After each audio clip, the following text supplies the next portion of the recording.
सभी बहन भाइयों को, बच्चों को जय श्री कृष्णा, राधे राधे। कैसे हो आप सब? आप सब अच्छे होंगे, आनंद में होंगे। श्री अमरनाथ जी की प्रभु की कृपा से स्वागत है आपका अपने श्री अमरनाथ जी ब्लॉग 111 में। और मेरे जो भाई हैं गुरु ज्ञान गौरव वाले, यूट्यूब उनका जो ब्लॉग है गुरु ज्ञान गौरव, और उमेश भाई, और उनको मैं बहुत बहुत धन्यवाद करती हूँ, जो कि उनके जो दर्शक हैं बहुत अच्छे हैं। और उनके द्वारा भाई ने जो उनसे मुझे सपोर्ट करने के लिए बोला मेरे ब्लॉग को, उन्होंने मुझे सपोर्ट किया है। आगे भी मुझे ऐसे ही सपोर्ट करते रहें। उनको कोटि कोटि नमन वंदन। और क्योंकि मैं कुछ लौकिक चीज़ें नहीं मतलब लेके आती हूँ इस मेरे श्री अमरनाथ जी ब्लॉग 111 में। हमारे बच्चों को, हमारी बहनों को, और मैं बस यही कहती हूँ कि हमारा जो सनातन है बहुत मतलब भाग्यशाली हैं। पहली बात तो हम जिसका भारत में जन्म हो गया वो ही बड़ा भाग्यशाली है। और एक जो मानव देह मिली है, ये तो कहते हैं कि देवताओं को भी दुर्लभ है, देवता भी तरसते हैं इसके लिए। तो इसलिए हम बहुत भाग्यशाली हैं। हम सबको अपने हरि को, अपने प्रभु को, अपने गुरुजनों को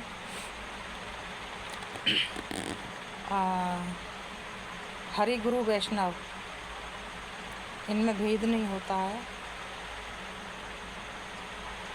तो इसलिए मतलब हम सबको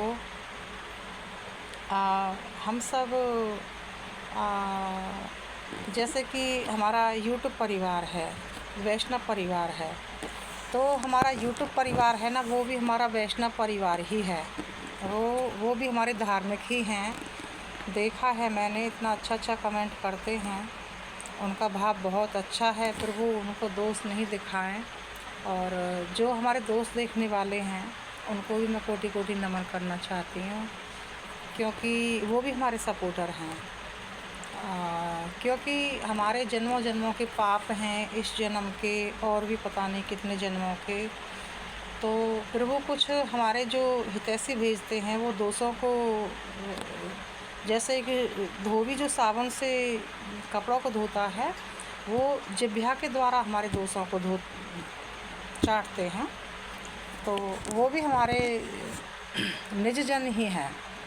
तो उनको हमें अपने आंगन में जगह देनी चाहिए, क्योंकि हम जब इन कानों से जब कुछ अपने प्रति कुछ प्रपंच की बातें सुनते हैं तो हम पे बर्दाश्त नहीं होता है। लेकिन हमें अपने आप को इस चीज़ के लिए तैयार कर लेना है कि अगर हमारी कोई निंदा करे, तो उसमें हमारा हित है। एक बात ज़रूर है कि दोस्त दिखाने वाला, जैसे कि आज मैं कोई मेरी सखी है, मैं उसको एक गोपी का स्वरूप दे रही हूँ। हकीकत में मेरी जो सखी हैं वो गोपी हैं, इसमें कोई शक नहीं है। मेरी जो वैष्णव जो सखी हैं वो गोपी हैं, उनको मैं कोटि कोटि नमन करना चाहती हूँ। और वो ही मुझे हाथ पकड़ के और गुरु की शरण में लेके गई। और वो हमेशा मेरी सखी, मैं उनके लिए बस प्रभु से यही दुआ करूँगी, वो हमेशा खुश रहें, मुस्कुराती रहें, प्रभु उनको हमेशा खुश रखे। उनके लिए कोई ऐसा शब्द नहीं है मेरे पास कि जो इस जिह्वा से मैं बखान कर सकूं। तो ऐसे जो हमारा यूट्यूब परिवार है वो भी हमारा एक उनको भी मैं एक वैष्णव का ही रूप दूंगी, क्योंकि वो अगर उनका भाव नहीं होता तो वो आजकल वैसी जो पड़ी रहती हैं फ़ोन में, वैसी चीज़ें, तो वो इससे एक आलोक जो भाई जो दिखाते हैं और सेवा करते हैं, और अपनी वीडियो के द्वारा अपनी वीडियो डालते हैं, तो वो दर्शक जो हैं उनके बहुत अच्छे हैं और उनकी जो भाववृत्ति है बहुत अच्छी है। तो अच्छे जीव हैं वो, बहुत अच्छी बात है। सबसे बड़ी सेवा है ये, गुरु की सेवा, वैष्णव सेवा, साधु सेवा, बहुत बड़ी सेवा है ये। वो उनका ब्लॉग देखते हैं, वो बेचारे, मैंने देखा था उमेश भाई को, क्योंकि आप सब समझते होंगे शायद कि ब्लॉग ऐसे ही बन जाता है ना, बहुत मुश्किल है, मामूली नहीं है। क्योंकि देखा है मैंने कि हम जितना घर के काम काज में, इस सिलाई के काम में नहीं हम थकते हैं, और इतना हमें वहाँ पर टाइम देना होता है। घर में तो हम कभी भी आराम कर सकते हैं, कभी भी काम कर सकते हैं, लेकिन जब बाहर निकल पड़ते हैं तो कभी कभी तो सोने को बिस्तर भी नहीं मिलता है उनको। कभी कभी तो ऐसे ऐसे स्थानों पे, मतलब यहाँ तो शायद उनको ऐसी कोई असुविधा नहीं हुई थी।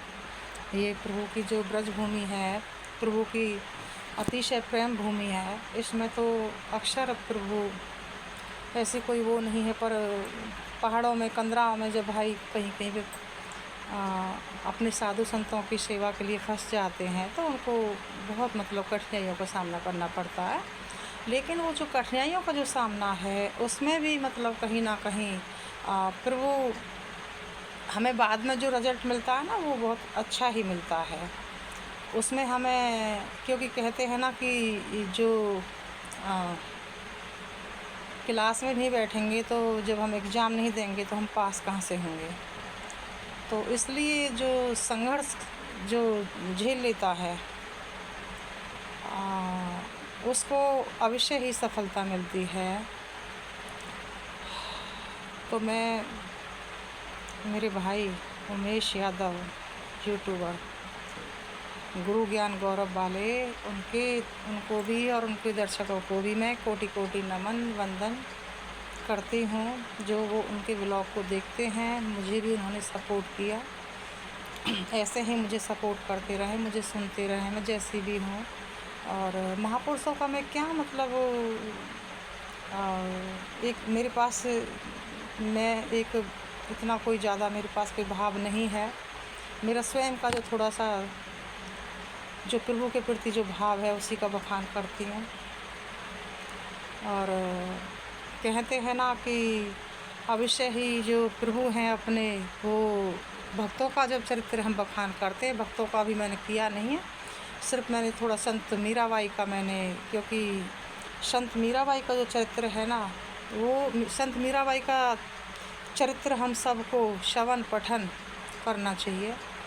महापुरुषों का, साधु संतों का, भक्तजनों का हमें चरित्र जो है वो हमें सुनना चाहिए, पढ़ना चाहिए, ताकि हमें उससे प्रेरणा मिले और हम अपने जो सनातन को फॉलो कर सकें।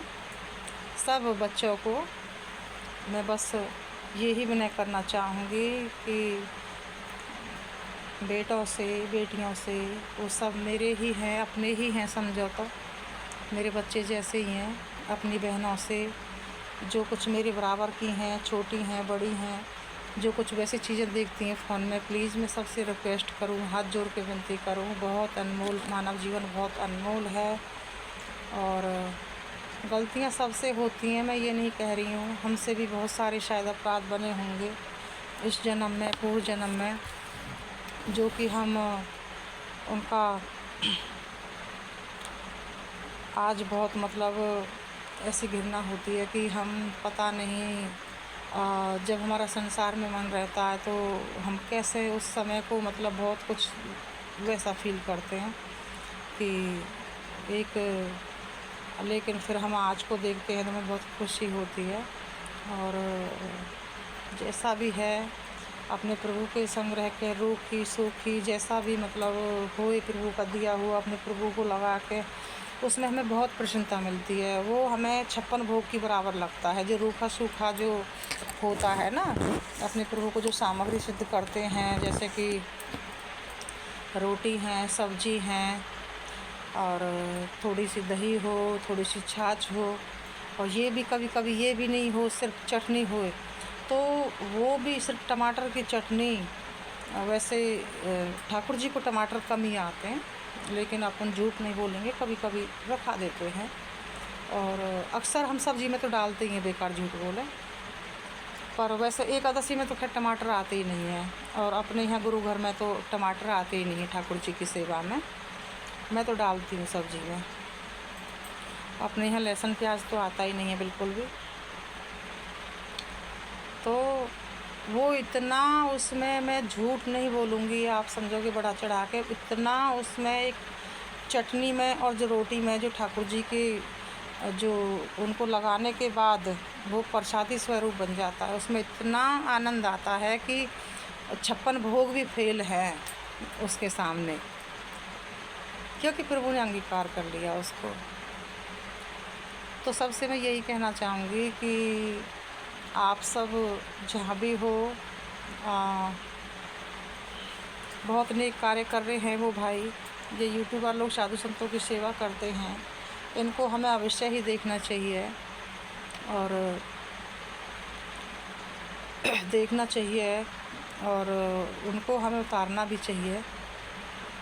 और क्योंकि उससे हमारा जो मार्ग है ना वो खुलता है। वो जो सेवा पहुंच रही है, भाई साफ साफ कह चुके हैं कि वो सेवा जो मैं पहुंचाता हूँ, आप सब इसके हिस्सेदार हो। सिर्फ एक वीडियो देख के कितने आभारी हैं आप सबके, वो कितना आभार व्यक्त करते हैं, हम भी करते हैं आप लोगों का। बहुत नेक कार्य कर रहे हो, करना भी चाहिए। बड़े बहुत मतलब ठाकुर जी के जो अतिशय प्रिय होते हैं ना, उन्हीं की भाववृत्ति वो ऐसी करते हैं ठाकुर जी, जो लगता है कि ये मेरे प्रियजन हैं, मैं इनके बगैर रह नहीं सकता हूँ। तो ऐसी सेवा का जो मौका है ना वो उनको ही देते हैं। और जो इस धार्मिक जो चीज़ों से जुड़ गया है उसका नाश नहीं होना भाई। जिनका मन वैसे चीज़ों में लगा है वो तो ऐसे ब्लॉग देखेगा ही नहीं। पूरी रात जग के मैं उमेश भाई का, एक आध दो भाई और हैं, मैं देखती थी, लेकिन भैया का जो भाव है ना वो बहुत अच्छा है। और तीर्थ यात्राओं के दर्शन करवाते हैं, साधु संतों की सेवा करते हैं। आप विश्वास नहीं करोगे, यहाँ मैं सिलाई करती हूँ बैठी बैठी। देखो दिखाऊँ मैं आपको, ये रही मेरी मशीन, और मैं इस मशीन को ऐसे करके इधर की साइड लगा लेती हूँ। और मेरा उसमें अष्टाक्षर मंत्र चलता रहता है प्रभु का। फ़िलहाल मैंने बंद कर दिया है, क्योंकि थोड़ा वीडियो में थोड़ा सा अच्छी तरह से सुन नहीं सकते हैं, तो उसमें थोड़ा डिस्टर्बमेंट होता है थोड़ा सा। पूरी रात 2-2 ढाई बज जाते हैं, आप लोग विश्वास नहीं करोगे। और मतलब मुझे इतना आनंद आता है तीर्थ धामों के दर्शन करके, और वो जो साधु संतों का जो सत्संग देते हैं वो सुन के, अपने गुरुजनों को सत्संग सुन, मुझे बहुत आनंद आता है कि मैं मतलब पूरी रात भर जग लेती हूँ इस चीज़ के सहारे से। हम सबको इस अलौकिक भाववृत्ति से जुड़े रहना है, और आप सब हमारा परिवार हो। आप सबको प्रभु खुश रखें। श्यामनाथ जी आप सबके ऊपर कृपा दृष्टि बनाए रखें, सब खुश रहें, आनंद में रहें। आती हूँ मैं एक नए ब्लॉग में, नई वीडियो लेके। जब तक के लिए जय श्री कृष्ण, राधे राधे।